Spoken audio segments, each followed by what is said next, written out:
What's up, everybody? Welcome to the third edition of our video version of the HuMANiTEAM Report.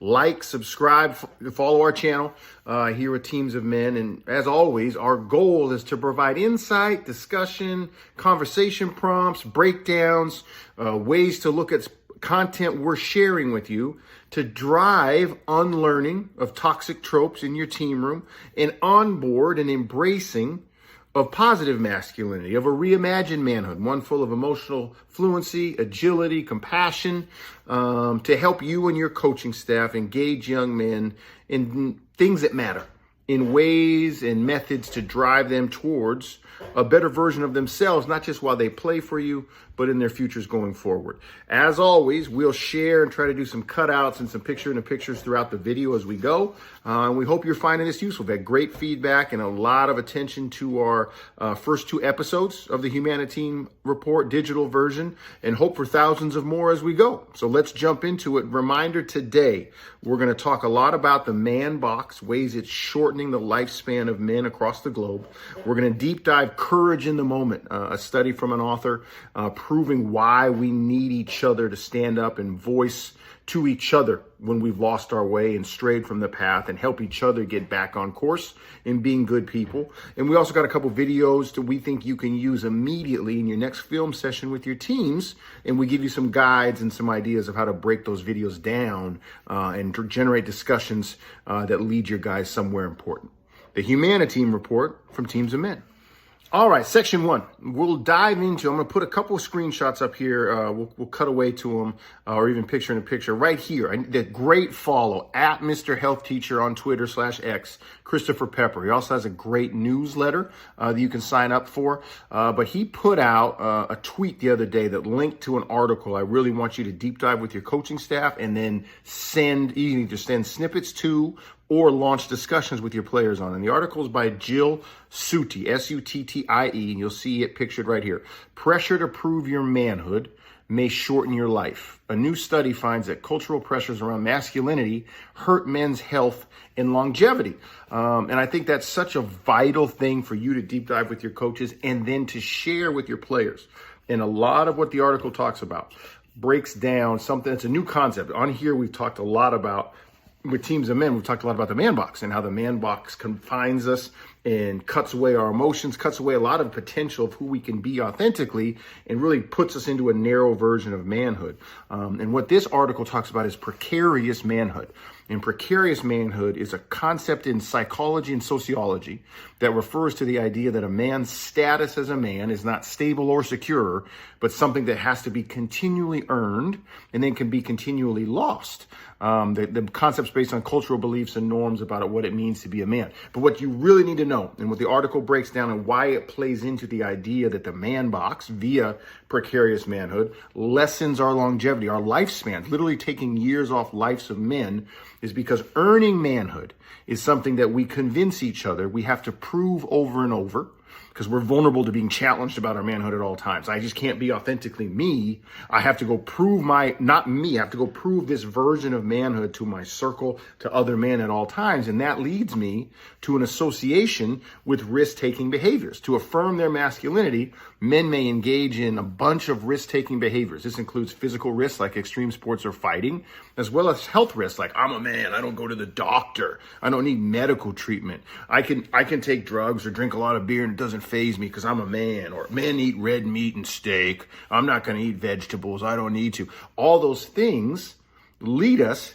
to worse health.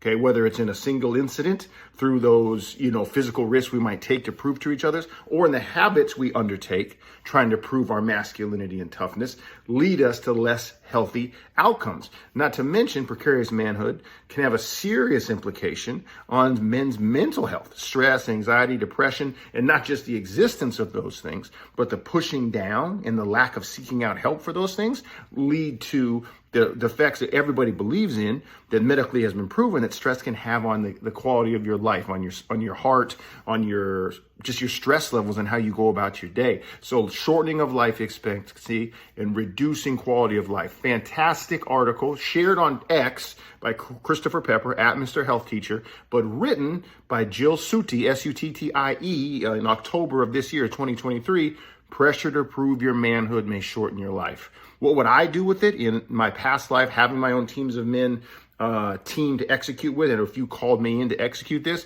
I would send this article out day before a team meeting and say, I want you to read this with the expectation you individually will have to not only share with your teammates in small groups about this article, but you have to be able to speak in some version of knowledge and context to me and the staff about this article. And then once you send that out and bring the kids in the next day, I would ask them for reflection. I wouldn't ask them for answers. I would ask them for reflections. I would ask them for things that hit you, even if things that hit you that you want to disagree with, in order to not just gauge if they did the assignment of reading, but different ways of getting them to share an answer.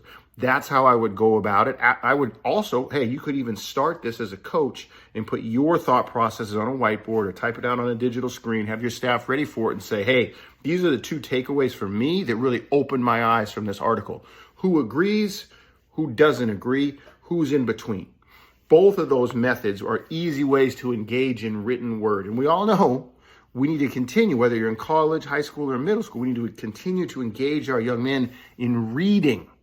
Because reading is a gateway to more knowledge. Reading is a gateway to onboarding new knowledge, unlearning old knowledge that no longer has efficacy. These are different ways, and I would use this article going forward. Teams of Men, pressure to prove your manhood may shorten your life because of the concept of precarious manhood. Second segment, everybody. I would show up, and I'll put him down here, the author, David Mandel, at David G. Mandel on X or Twitter. And he had a great tweet that I would just screenshot and grab the first one. You could grab the whole thread, which is worth deep diving, I think. But I think if you just splice this in, middle of a film, could be beginning or end if you're more comfortable having clear focus on the topic, but splice it in 5 clips into your film session and really grab their attention with the novelty of this weird thing coach just put up. Anyway, his quote, and you'll see it here, says, when I worked with abusive men, I saw the difference between the men who had family and friends who challenged their abusive behavior and those who didn't.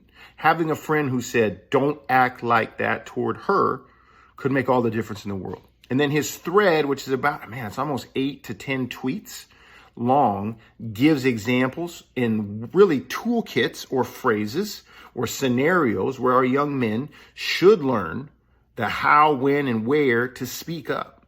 Because I guarantee you, the statistics prove this, that they have someone in their circle, their friend group, in their circle of men that they engage with, they call their people, so to speak, that are probably committing harm with their words or their hands against someone else, and they're aware of it.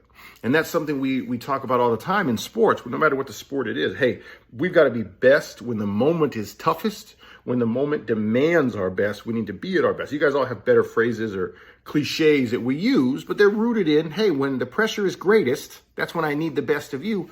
This is a easy through line for you to paint to your players. Hey, that also applies in your life. When the moment matters most, you need to, if that's really your boy, that's really somebody you care about, you're going to speak up and say, hey, bro, that's wrong. Hey, man, I can't have you doing that to her. I can't have you saying that to her. Not just when I'm here, but you shouldn't be doing that in general, man, whether it's his partner, his wife, his girlfriend, his daughter. It doesn't matter. Like, these are things that we have to be able to stand up and have courage in the moment about. It's not enough. And this is a great discussion point for your players when you show them this tweet and read some of this thread. Hey, man, is it enough for you to be good? If you're a good man, okay, let's grant you the fact that you're a good person. Is that enough to create the world you want to live in? Because it wouldn't be to have the team we want to be. Like, none of your players would think, hey, just because I'm balling out, whether it's football, soccer, baseball, basketball, I'm great. Just my individual brilliance doesn't guarantee we win a damn thing. I need my teammates to be great. The same applies in life. And they're already used to it. They're already used to knowing that their individual brilliance doesn't equate to a championship. They know they need others in your sport. They're going to have to do the same thing in their manhood, in their life. I need the people around me to be striving to be better people too. Or the world I inhabit, the world my daughter, my wife, my mom, my sister, my friends, they inhabit, won't be what it could be if I don't demand the best from others. And who else are my boys going to listen to than me? They're not going to listen to some random. If I need them to be better people, I'm probably the messenger. And if I'm unwilling to do that, then we're probably not as close as we think we are. easy discussion framing around the author David G. Mandel's observation from years of this work and writing the books that he writes, that the difference between the men who had family and friends who challenged their abusive behavior and those who didn't was staggering and significant and makes a difference. Finally, coach, here's video. You can use this so quickly and it'll flow naturally in a film session you're doing. No matter your sport, you're probably doing some version of film. Splice these in and engage your guys with the skill set they already have, where they watch film and determine from film examples of how not to do things and apply that to future behavior choices in their life. Here's the first one. I'm going to cut away to it so you can watch the whole first one, which has to do with framing and talking about consent.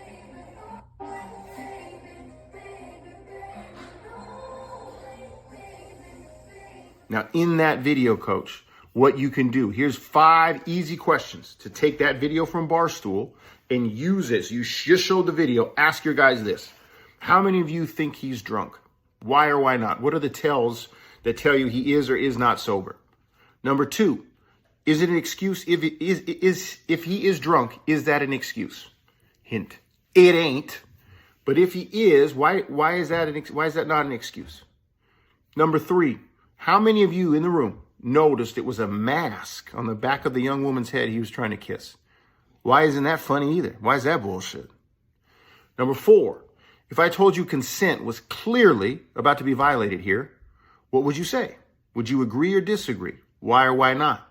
Number 5, why is Barstool's buddies down for anything and anyone problematic as a tagline? Right? Those are 5 questions from that video alone that will get you into discussions about consent. And it'll be framed in a situation where I guarantee your players have seen this behavior before. I'm not saying it was them, but I promise you they've seen this in the clubs, especially if you're with a college team. This is something they've seen. This is something men in their circle have done. And they have to be able to point out why it's problematic. Next. Okay, I want you to play this that was shared from a nightclub and an example. I'm going to cut away to the video of the dangers women face with their drinks just out with men around. Watch. This guy put something in my drink at a club.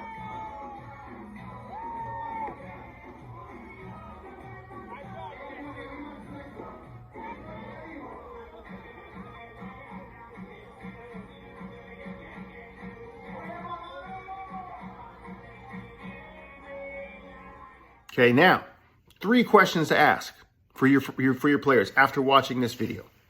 Have they seen, witnessed, or experienced someone in their circle, maybe themselves even, having their drink spiked? Somebody slipping a roofie into a drink. Okay, and once again, if they immediately say, nah, no girl I know has ever had that happen to them, ask them, do you know any dudes that have? Because men get this done to them as well.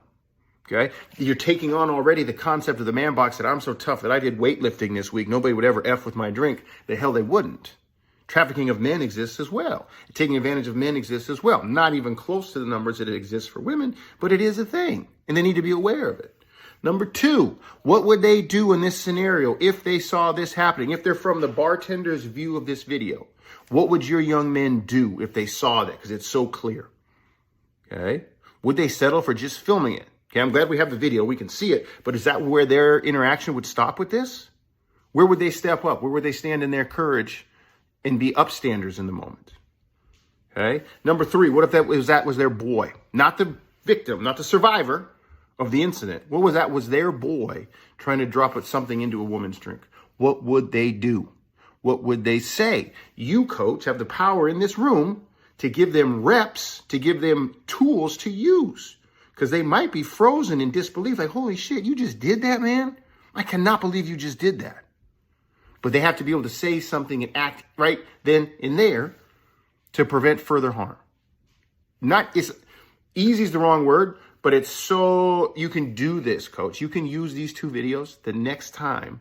Even if you've never brought these things up before, coach, you can easily say, guys, middle of this film, I want to show you something. These 2 things shocked me. I want to see if they shocked you. So it doesn't seem as premeditated to them, but it also is like, damn, fellas, look at this world we're all living in. Let's make sure we're doing what we can to make it a better place. Hey, that's it. Another great session. Appreciate everybody watching all the way through. Don't forget, Like, subscribe, follow, share our videos here in our YouTube channel at Teams of Men. And we hope you got a lot of value out of this. We think we gave you a couple articles, a couple follows. We gave you 2 videos to splice in. Don't forget, current events and social media never fail to provide us with learning opportunities and learning examples for the young men in our program. And once again, look, this whole video is less than 15 minutes. These exercises take you less than 10 to 12 minutes that you can do. And if you do enough of them, coach, if you do the dosage, minimum 5, go all the way up to 20 times during your season, you can go to bed at night feeling comfortable and proud of you and your staff that you at least platformed opportunity and provided space for young men to learn things that matter for life because they were part of your team. Remember, sports is neutral. The sport you coach doesn't give a shit about your young men. The team and the environment you create does because of you. You have the opportunity to take events from the game and make them meaningful learning lessons. The sport doesn't do that by itself. The sport ends when the buzzer sounds. The sport does not care who your young men grow up to be. You do. Teams of Men, the HuMANiTEAM Report.